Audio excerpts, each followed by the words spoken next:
Google recently published a white paper on how all blockchains are vulnerable to quantum computers. So, quantum computers have been theorized for many decades.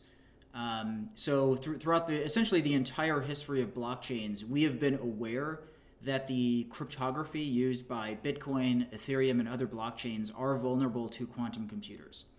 What Google has shown is that, so they've discovered a new algorithm that accelerates the speed with which you can crack a private key from a public key using a quantum computer by 20-fold. And so what they're saying in this white paper is now is the time to be aware of quantum computers as it pertains to cracking keys in the blockchain world. Why do we need to be aware now? Although quantum computers don't yet actually exist, they're an active area of research by Google and a bunch of other companies. The risk is big enough that when they exist, and it's very likely quantum computers will come into existence on the order of something like 10 years from now. Could be sooner, could be later, hard to say for sure. The problem is, as Google demonstrates in this white paper, they have an algorithm along with a computing architecture such that should this type of quantum computer come into existence, it would be able to crack keys about once per 9 minutes. So if you could crack keys in 9 minutes, what that means is you're going to look at all public keys on Bitcoin and Ethereum, and you're just going to crack the most valuable keys one after the other until you've completely destroyed these blockchains and all confidence in all blockchains. So this would be a very serious issue. Now, another aspect of Google's argument here is that there are different dimensions to vulnerability to quantum computers. It really matters how long that key is out there. So in the case of Bitcoin, Bitcoin has evolved a little bit throughout time. Some of the original Bitcoin that was mined is still stored with a public key, not a public key hash. What that means is because the public key itself is actually available to the public, if somebody were to get one of these quantum computers and they're malicious, they would sit there and just have it try to crack these public keys because the public keys are public. But actually, Bitcoin has another innovation that came a little bit later that's pretty widely used right now, which is that your public keys are actually hidden if you use modern addresses. So your public key is actually hashed, and so the public key itself is not visible on the blockchain until you spend that transaction. Now, at the time that you spend the transaction, or create a transaction, or sign it, or spend the UTXO, or however you want to put it, you then have to reveal your public key in order for the nodes to validate the signature. So you still have to reveal your public key, but your public key is only revealed at the time that you create the transaction. And that means somebody with a quantum computer would somehow have to intercept that transaction and then create a new conflicting transaction before that one's mined. So that is significantly harder than just sitting around cracking a public key while it's out there and exposed. So on Bitcoin, if you don't reuse your keys, you have a very good amount of security. You're probably not vulnerable to quantum computers if you don't reuse your keys ever. Now, with Earthbucks, I actually went even slightly further than Bitcoin because number one, every transaction always must hash the public key. The public keys are actually not public on Earthbucks. And furthermore, because of the way the mines work, you give your transaction directly to a mine. Mines are permissioned.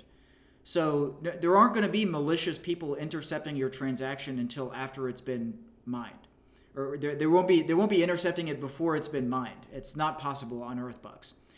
So although Earthbucks does use classical cryptography, Earthbucks has the most secure design against quantum computers, given that it uses classical cryptography, because the opportunity to crack that public key is minimized. It's only available to attackers after it's already been used, and then it's never reused. So there isn't really a way to hack users of Earthbucks. So Earthbucks was actually designed to be quantum resistant already.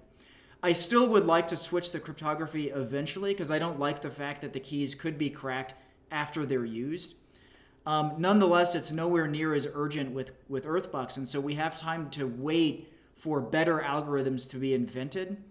because of course the drawback with these post-quantum cryptographic algorithms are the key sizes are very large, they're very slow, and they have none of the desirable attributes that elliptic curve cryptography has. So we'd actually really rather not use any of the existing post-quantum cryptographic algorithms if we can avoid it.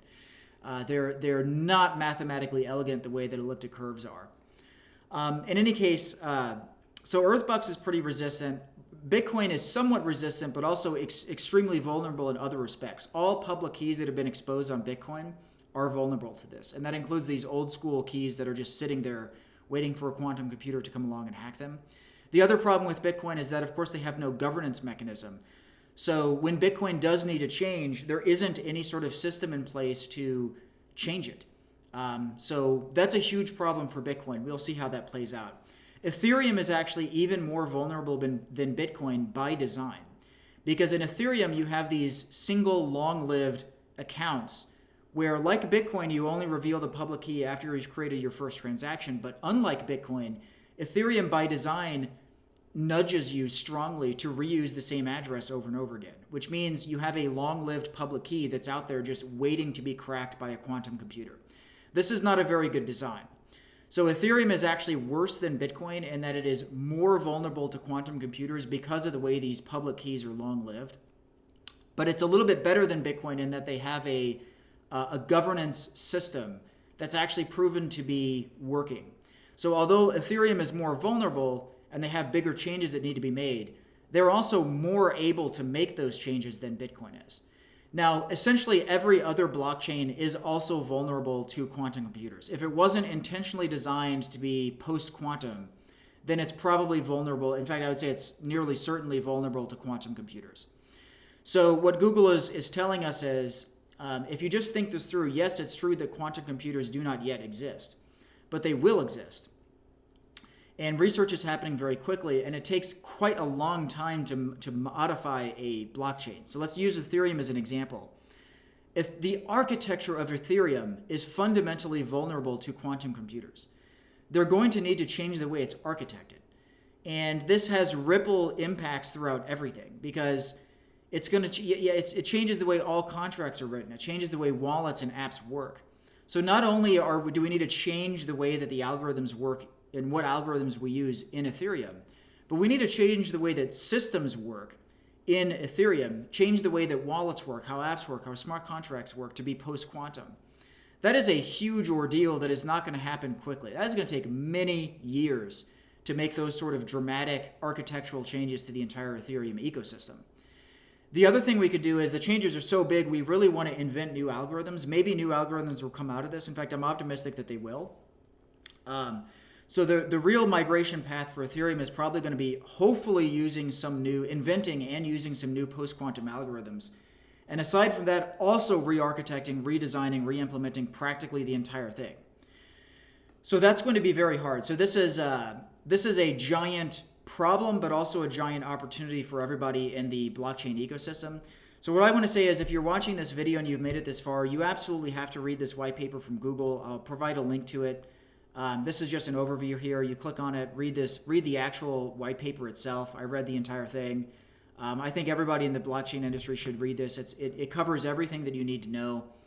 And we need to start planning now. We don't need to immediately start migrating to post-quantum algorithms now, but we do need to start planning.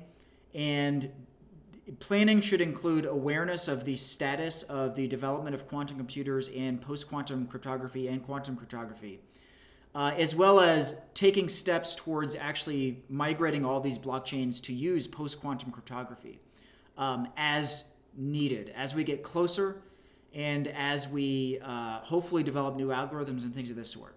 So really, we're just at a planning phase, awareness and planning, and then be prepared for this to take a long time and be prepared for the entire blockchain ecosystem to change, at least at a technical level and probably at a social economic level as well, as we watch all blockchains essentially turn over as a response to the development of quantum computers. All right, that's enough for today. Thank you very much for listening. Please subscribe to my channel, Ask for Hacker. I'm going to continue to talk about some combination of blockchains, AI, quantum computers, quantum cryptography, quantum physics, Any sort of advanced technology that I'm personally interested in and personally working on will be presented in this channel. So please like and subscribe. Thank you very much for listening, and I'll see you next time.